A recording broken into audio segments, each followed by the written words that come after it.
Yo, what's good? It's LeEbOy, and this is the first episode of the Kosey podcast. You feel? Our setup is a bit fucked up, but who cares? It's the first episode. Things will get better with time. Yeah. So today I have a good guest with me. This is OJ Dzanny. Let's go. You feel? Yeah. He's gonna give you a short intro about himself. You feel? Then we get on to the interview. All right, ladies and gentlemen and ladies, my name is OJ Dzanny, which comes from Oblivion Janitor, in which Oblivion is my album, so it's explaining the first part, in which Oblivion is a state of a knowing, and I'm here to give you the knowing that I feel through my veins. So just grab a seat, grab some popcorn and get educated. Today you're gonna get educated. So we're gonna start with a few questions, right? I'm gonna get into the album later on as we go, not the album first. Then we'll give you a couple of listens and snippets of the album. So, firstly, you gotta tell us what your first experience with music was. When you kind of figured out that you want to do music, right? Yeah. Or when you started recording, or previously, because most people don't just start by, recording, right? Yeah. Maybe you start out from a church choir or something, you feel? All right. Oh, well, I think I was born in a family that had musicians, or that had people who could sing. So I remember when I was at a very young age, I used to make songs by myself. When I was like around 6 or 7, I used to create songs.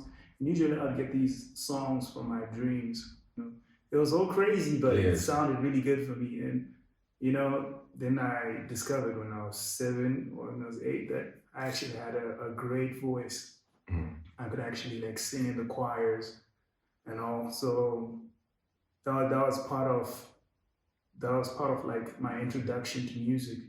And as I grew, always singing in church and all, I realized when I was Form 2 that I actually liked rap music. So when I was in the midst of listening to it, I started doing it. Then at Form 3, I actually made my first song, and it was from a group called Gash Money.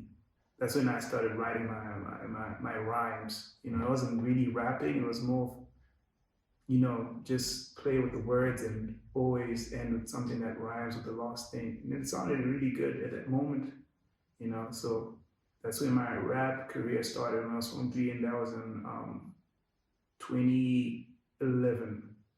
Yeah, I was at Prince Edward. So this group of ours, Cash Money, it inspired me to continue, because every time we released music, we were like the best at PE, So it's like, you know what? If we're the best here and there are like 1,500 boys at Prince Edward, you know what? I can actually be the best in Zimbabwe, That's true. I can actually become the best in Zimbabwe. So this encouraged me to pursue music. Then in 2015, I went to Trust Academy. That's when I met my boy LeEbOy. So that's when we met as New Kings, and we actually made fire music at that time. And the music was going out in the streets, and everybody was loving it. And you know how it is. But you gotta let us know how your music process is like, right? How you write your songs first, and how you go through that. What's your writing process like?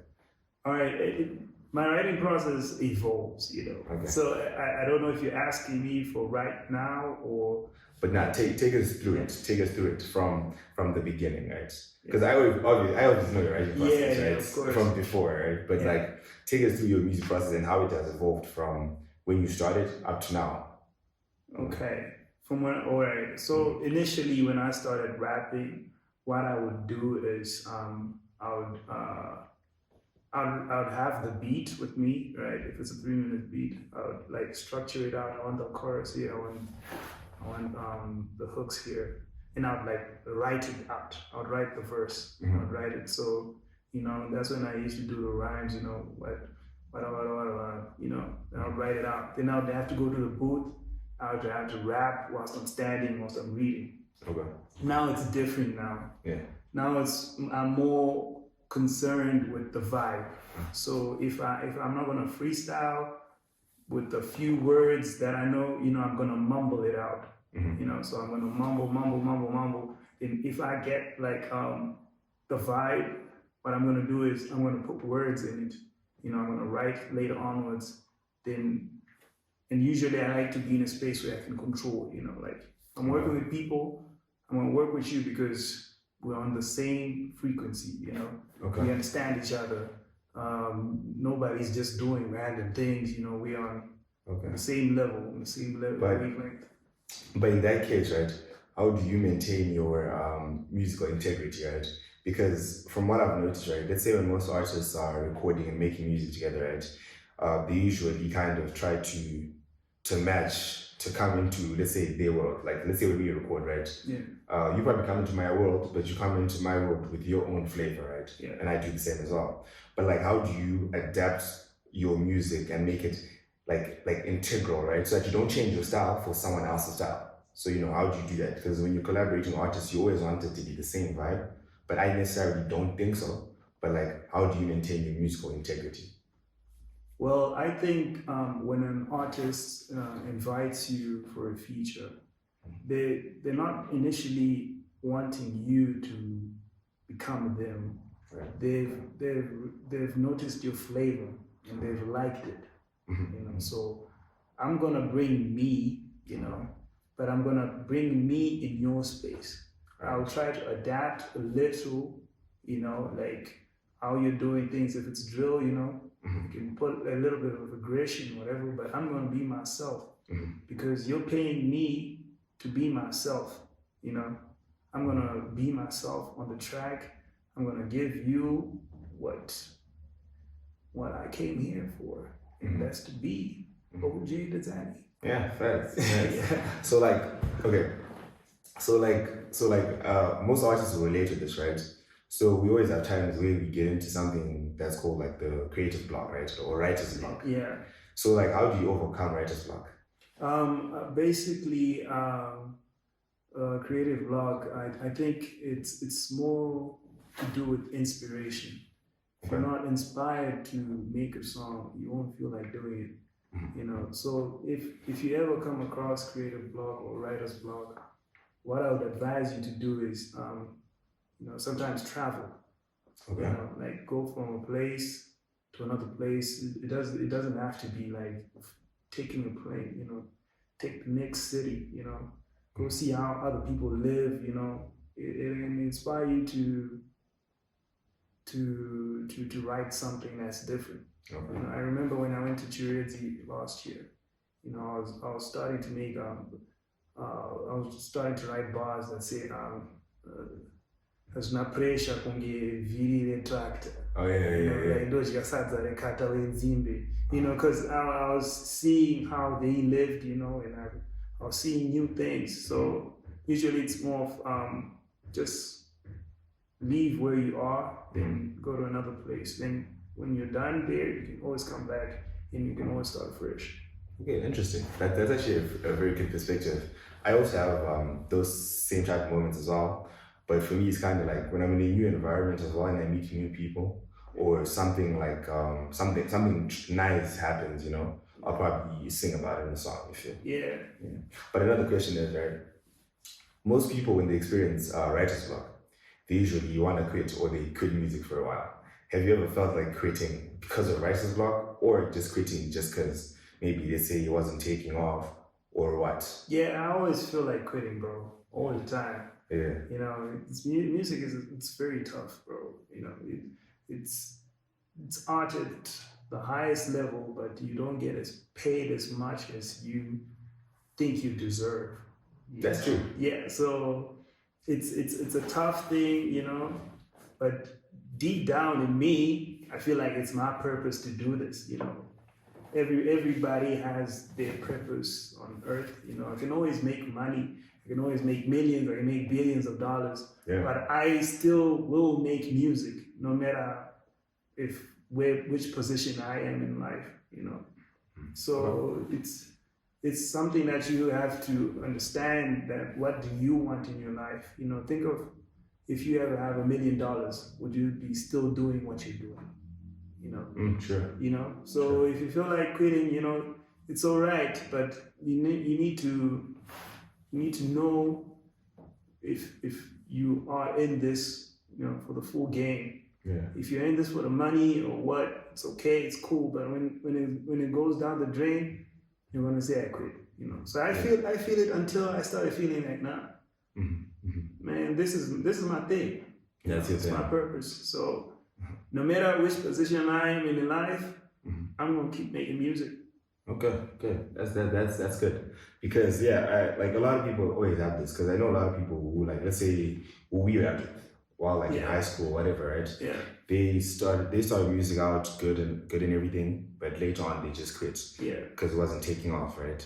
But everything takes time, right? It's all a process. Yeah. So yeah, don't ever get demotivated just because it's not taking off, right? You're in it for the wrong reasons, bro. Yeah, facts. Yeah, if you see, if you see yourself quitting, you know, you can always feel like you want to do it, but if you see yourself quitting, then you're in it for the wrong reason, bro.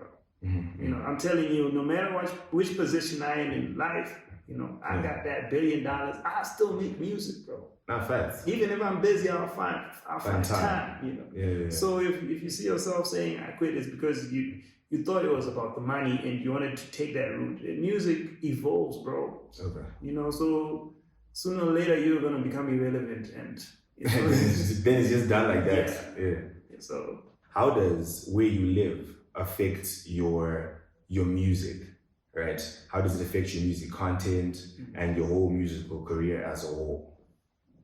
Yeah, that really takes an impact on your music. All right.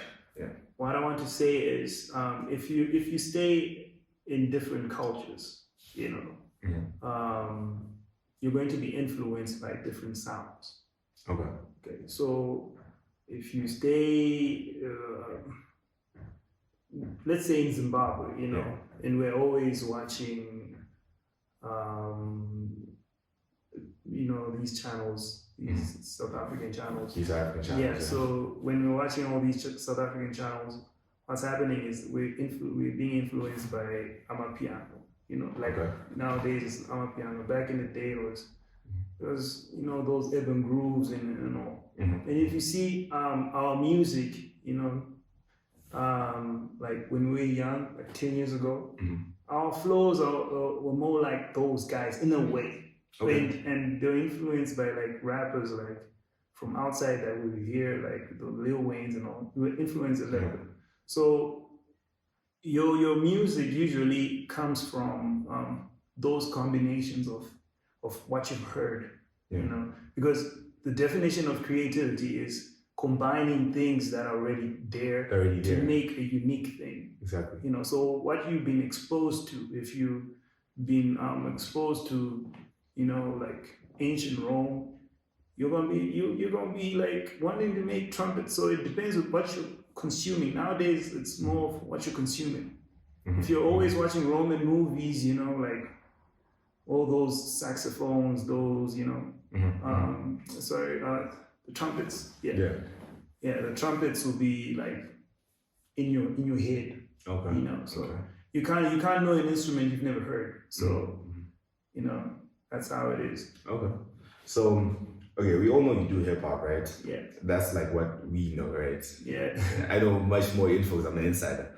But like, how would you describe your music style? Because most people are hip hop, yes, right? But there's like, let's say an Uzi, for example. It's still hip hop, but it has this rock kind of flavor to it. Sometimes it's pop kind of flavor to it, you know, because they're always mixing styles. So sometimes it's not just hip hop, like traditional hip hop. So how would you describe your sound? Well, I think I originally started in hip hop. Okay. And I started listening to a lot of music that influenced my hip hop to change, to evolve. You know, you can hear a little bit of EDM, you can hear a bit of psychedelic music, you can hear blues, you know. In my beats, you can, but the main usually it's kind of like hip hop. Okay. So, yeah. So, has anyone ever interpreted your music in a different way than you expected them to interpret it? Yes, this is one thing I've had to accept in my life, and it's something that makes art beautiful. Okay. You know, whenever you paint a picture, you know, don't think people are gonna be thinking what you're thinking. You know, Yeah, true. Perception is everything. You know, people see things in their own eyes. If you look at me right now, if I start smiling, some people actually think that they're laughing at them. You know. Oh yeah, when that's not the case. Yeah, so it's all about perception. But one thing I've learned to do is just make good music that sounds good to the ear.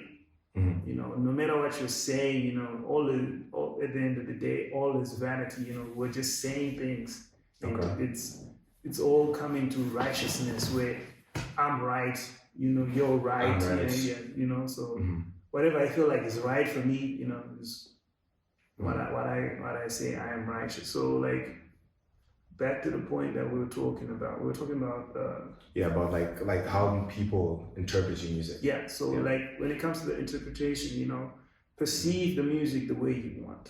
Okay. You know, if it's inspiring you to jump, then go ahead and jump. If it's making you happy, then that's it. If it's making you sad, that's cool too, bro. You know. You know, you can always pull out them sad songs when you're feeling sad, you know. Then bump to them. They can bump to them, you feel me? Like, you know, some people can actually use some of my songs to heal depression, you know, like therapy. But sometimes I make music therapeutically. So I want you to feel the feeling that I was feeling. Okay. But some can take it and think of something else that's different. I'm pretty sure you've done this before, that you've heard lyrics being said by a rapper, you know, then you have your idea of what he said on the track. But when you go to the track and the lyrics, you see it's totally different. Yeah, so exactly. And you'll be like, I'm now disappointed, but you know what? You ain't actually enjoying. Yeah, you're enjoying what you were doing. So yeah. Very true. What do you think is the most important thing for a musician to remember, right? Like in terms of advice, like, so that you keep on going. What do you think is the most important thing a musician should remember? Stay humble and stay hungry. Okay. Yeah, that's true. Because I feel like let's say in our generation, right? And let's say artists in our country, for example, like there are a lot of talented artists and whatever, but most of them don't stay hungry. You know, you have one hit and then it doesn't take off, right? Yeah. Or it takes off, but you change how you do your music, you change who you are, you change your personality and everything. And once you make a hit, you think you don't have to make another hit. You just keep on making the same boring ass music over and over and over and over. That's what I feel artists should remember. Don't make the same boring music after and after. Like change your sound once in a while, experiment, right? Change your reverb like for a week here. Do something, right? So that your music always evolves. Not evolving with time, but like just kind of like evolving, you know, just make your sound unique, sound very different. Right. There's no way we're gonna listen to a song you made when you were still trying to be known. You know, like maybe I can listen to it, but you know, if it becomes repetitive, it becomes monotonous. You know, so the music won't end up hitting the same. Exactly. You know, you gotta put a different style to it. No matter how good something is, if you take too much of it, it becomes they start to have diminishing returns. So no matter how good your water you're drinking is, you keep drinking it, you know. So if you can change it to a little bit of mango, you know, it starts to, you know. You gotta mix it up a bit. Yeah, mix it up. Yeah, mix it up a bit. So, okay, so like, what is the best thing about being a musician and making music? Like how does it make you feel, and how do you think it makes other people who listen to your music feel, or the feedback that other people have given to you because of their music? Well, music for me makes me connect to my true self, to my true nature. to me, the real me. Okay. Music can take me to those parts, where sometimes I feel like, you're that spiritual being or God, one with everything, like. So it can take me there, and even if I'm going through like a tough time, I feel like I'm at the top when I'm making my music. Okay. So that's what I feel. When I'm sad, I'm actually happy that I can express my sadness on the mic. I can be vulnerable. Can be who I feel like I am in that moment. I don't need the ego at that moment. I just have to be me. All right, yeah, makes sense. What's the worst thing about being a musician? Well, music needs a lot of money. Yeah. And you're gonna have to invest and invest and invest. So that's when you're still starting. That's the terrible part, and it's painful, but it's either you sacrifice for what you want, or what you want becomes a sacrifice. Oh yeah, that's really true, man. Because I feel like music, right, is like finance, right? You gotta invest in yourself to get your return on investment back, right? Yeah. But that's only if you're only really doing it for money, right? Most people do it for money, right? Some people do it because they like it, and that's what differentiates like good musicians. I feel like in the long run, when you pop or whatever, then yeah, it's all about the music. Yeah. But to some certain extent, you're like, bro, I spent like 30 hours recording, right? I'm not getting anything back from it. I bought a mic. Mics are not cheap. The cheapest ones are cheap, but they're not cheap. Yeah. That shit gotta come back one way or another sometime. Yeah. Even the $60 mic, bro, you still want your $60 back. Yeah, you still want, and the tough part is people won't accept who you are, your music until you start to blow a little bit, Yeah. So you won't see the money for a very long time. Art, it's just basically with all art, like painting, acting. Yeah. You won't see, people won't see it at first. Okay. But eventually they'll see it, and they'll start to empty their pockets to give you the money. Yeah, that's true. You're right. Because I think music is a catch-up game. Yeah. Like as an artist, you're kind of always ahead, right? But Exactly. People need to catch up with your wave. That's always how it is, right? Because I feel like there are people who just blow up once. Yeah. That's pure luck. Yeah. Sometimes the music might be trash, but it's just pure luck. Yeah. And some things happen at the right time and the right moment for that instance. But for some other artists who are really, really good, they had to catch up. The fans had to catch up with it. Exactly. Right? Yeah. And like who's your favorite? Like which artist inspired you to kind of record or make music? To be honest, I don't remember. But you don't remember? Because when the first time I was on the mic, I was nervous, So if someone was inspiring me to do it, I wouldn't be nervous. I want to be like you. So I just knew that I could rap, So I need to go on the mic. So you just did you. Then I had to work my confidence until I became like me. Yeah, that's different. Because I feel like most people always have this one moment from another artist which kind of inspired them to rap, right? For me, for example, I know the day I was like, shit, I want to rap. I actually know the day I know what I was doing, right? It's like, I know like from everything. And that's the first time I heard like my first song. Like I was in grade 7, right? Not grade 7, I don't know, maybe grade 4 or something like that. And then my dad came to pick me up from school. And one of my older brothers left this CD. I forgot which one it was. I think it was Liquor So Soft by Lil Wayne and Birdman, right? Yeah. That's like my favorite song, all time. All time. After I heard that song, I was like, shit, you know what? Lil Wayne's my favorite artist. I want to be like him. Okay. I want to be like him. I want to rap just like him, or better, right? Then I actually wrote my first song that time, like wrote it down, rapped it to my brothers. They made fun of me, right? They're like, yeah, you try, you know what? But then, like, when I got to like grade 7-ish, bro, like my rap skills were getting better. Yeah. And I was like, shit, I can actually rap. Yeah. Let's do it. Then from like throughout like Form 1 and majority of high school, started writing, recording, or whatever, So yeah, I literally remember everything. Lil Wayne is all made me want to rap. If I ever meet him, that's the first thing I'll tell him. Yeah. Like, yo. Shout out. Like, shout out. You're the first person who made me want to rap. Yeah. And literally you, That's dope. So yeah, that's a thing. And these are your lyrics. Then you tell me from which song. All right. Right. And then you explain what you meant by it, right? I'm standing with a brother, man. My heart is filled with fake fam. Look up, brother, needs a chance, man. Man, they're raising all their voices to talk to me nicely. I see you aren't going to open doors. But brother, man, is making more and more and more. I can see that you're making dough.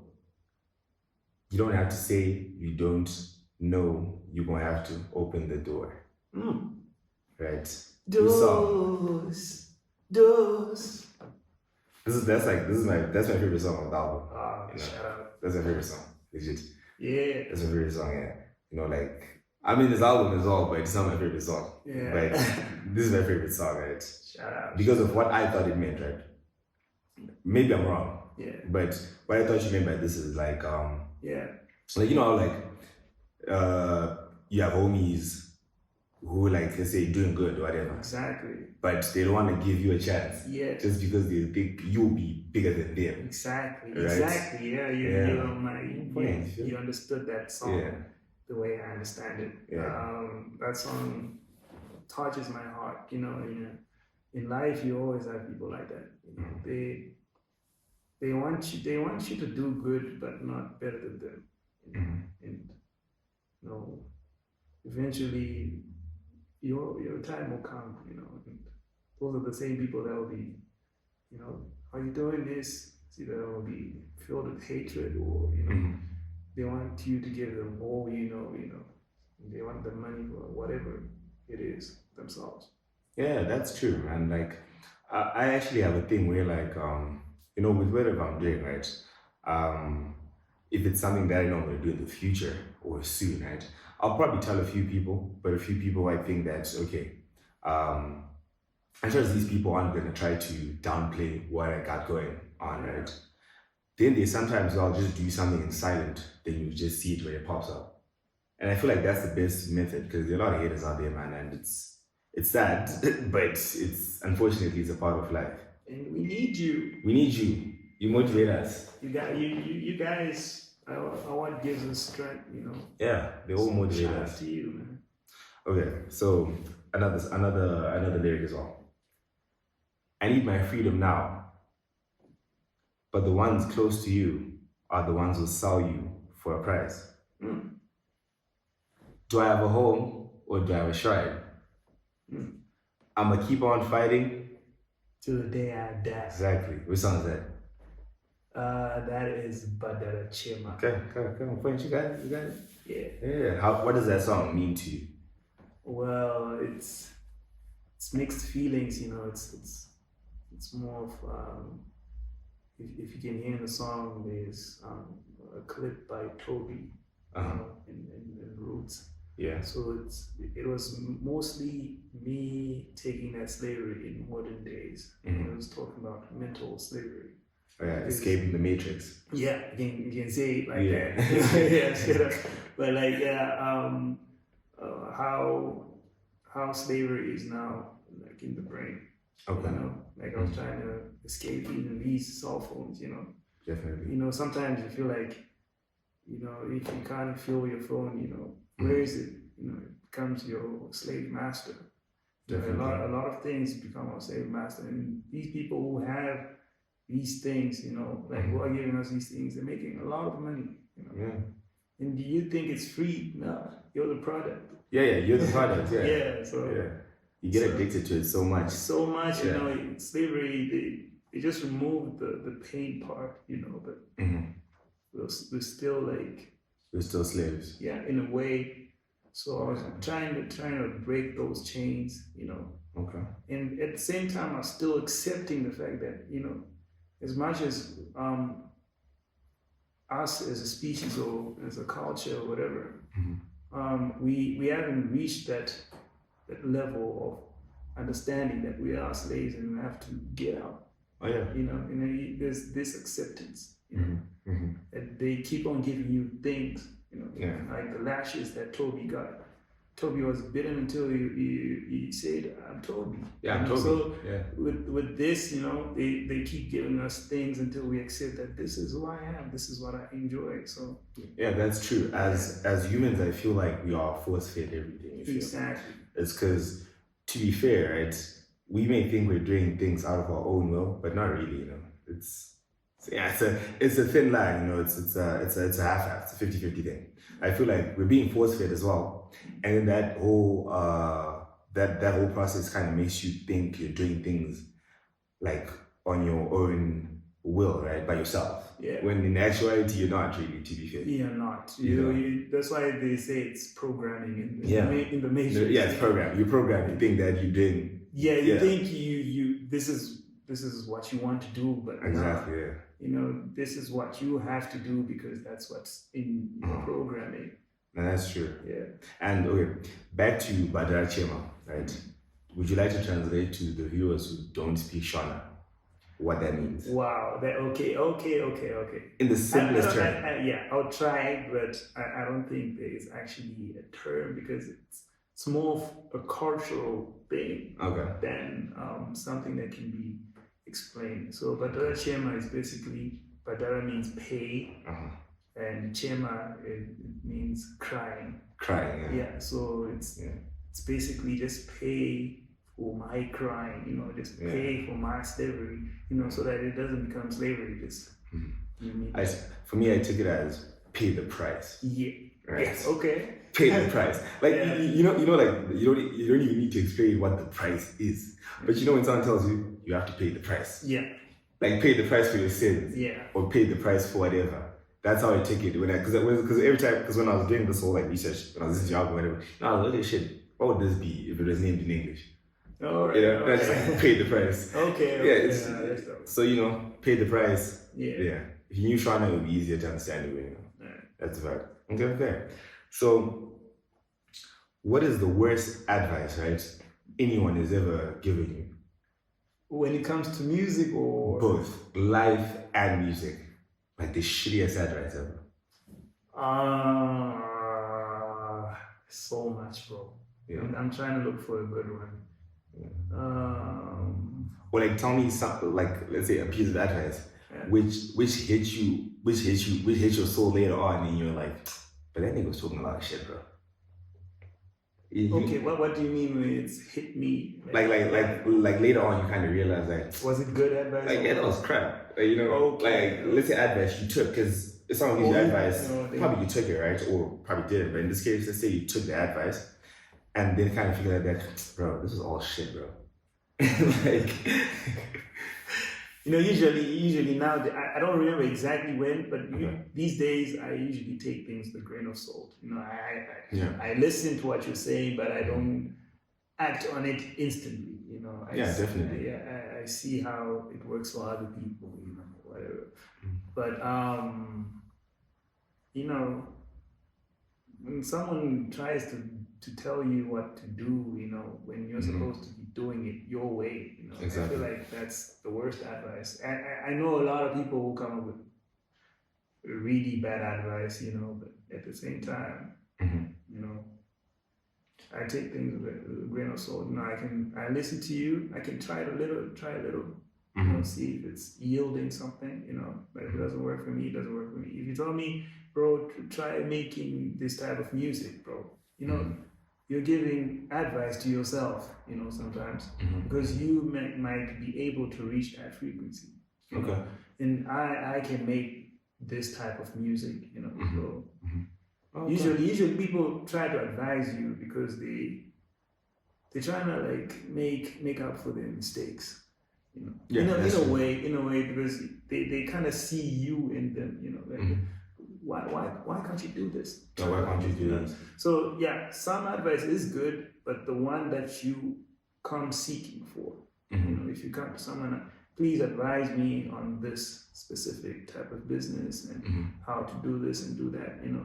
Okay. It's different from someone just coming randomly and just start telling you what they feel, you know. Okay. At the end of the day, you can't make one person happy. You're dealing with collectives, you know, and you gotta express yourself. Yeah. I can make a song for you specifically. Yeah, specifically. Not why don't you do this, you know, whatever. Yeah. I have my reasons for what I'm doing, you know. You have your reasons, so. Okay, yeah, that makes sense. Yeah. Yeah, because a lot of people just give advice, think like based off the mistakes they made, right? But sometimes even your outcome when you finally make the right choice is not always the same for everyone else. Exactly. Right? And I think people don't understand it as much. They don't You at know, all, because our blueprints are all different. All different, yeah. It's not like a one size fits all. If it was like that, you know, then people would go to school just to learn that. Exactly. You know, this is how life is lived, and you make this much. You know, so going back to that, you were saying yeah, shit, I forgot what I was saying. Okay. Really? Yeah, but yeah, that's what I was saying. I was like, it was about the advice, right? Yeah. It was about the advice, like you know, the bad advice, yeah. You know, you can call it bad, you can call it good. Yeah, it's one of those advice at the end of the day, yeah. But you know, sometimes I can call it good because it's coming from me. You know, I was talking about that righteousness term. You know, it comes from I'm right. So if someone is doing something that's bad and they say it's right, then they can call themselves righteous. Yeah, you know, because so it's right for them. It's right for them. It comes from the word right. So. Okay. So going back to the album, right? Which is your favorite song in that album? It depends on the mood that I'm in now. But there must be one that's kind of like, okay, fine. No matter which mood I am, this is my jam, you feel? Okay. I think the first one. The first one? Yeah. Berenga Mari. Yeah, that one is bad too. Yeah, because I feel like it if you listen to that song, I put in layers in it. So no matter which mood you are in, you know, if you go into the song, it can take you to a place. Yeah. So I think Berenga Mari is a good one, but now they all your babies, so I'll start with the first one. But even Doors is a good song. Yeah, I think Doors can touch your heart. How about Great Zimbabwe? Great Zimbabwe is dope, you know. Shout out to LeEbOy. He's the only guy that I featured. Yeah, so okay. Yeah, I want him to be part of the project. So yeah. And so from this current album you have right now, right? Yeah. What do you think has changed from your previous work? All right, more to do with self-expression. Okay. Back in the day, you know, I used to make a lot of people like, yeah, I like your music, you know, because I used to like study people that much, you know. Sometimes I still do it, you know. As an artist, it's your job, you know.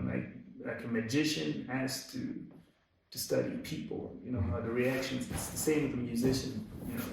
You gotta do that, but that's more of the money side. That's the money side. On this project, I wanted people to just understand me, you know. Don't listen to it with too much hatred or too much love, you know. Just be there, just be present with me, you know. If it takes you to wherever it takes you, then that's it. That's what I want people to feel. But people can take it in different ways, you know. Yeah, because it's art at the end of the day. So yeah, because everyone has to take the music however they see fit. Exactly. Yeah, because our direction might not be the direction that other person wants to take. Exactly. And that's always different. So as an artist, you kind of always have to understand that. And yeah, it's a part of the process. You feel it's a part of the process. So where do you see yourself in the next 2 years? Because that whole 5 years thing is cliche. Where do you see yourself in the next 2 years? Well, I know I'll have a lot of albums because now I'm like super back and I'm like serious about this, you know. So I'm gonna be releasing a lot of music. Quite a few albums, and most probably I'll be one of Zimbabwe's best, you know. I mean, you're probably already. I probably am right now. You probably You are. just don't know it. Yeah. Go check out the album. Because to be fair, right? Yeah. I think a lot of they're shit tons of underground artists, man, and they're probably better than the ones who pop. Exactly. Like no hate aside, the ones who pop still look good, right? But trust, they're like people who are like way better. People who pop, you know, what happens when people who pop, it's a game for them. Those guys are in it for the numbers, you know. So they always study when they release a song, the reaction to people, you know. All right. So for an artist, you can be as great, but you know, if you want to stay popping, you gotta study the people. Okay. It's no longer about art. It's about how the people react, you know. Okay. You know, so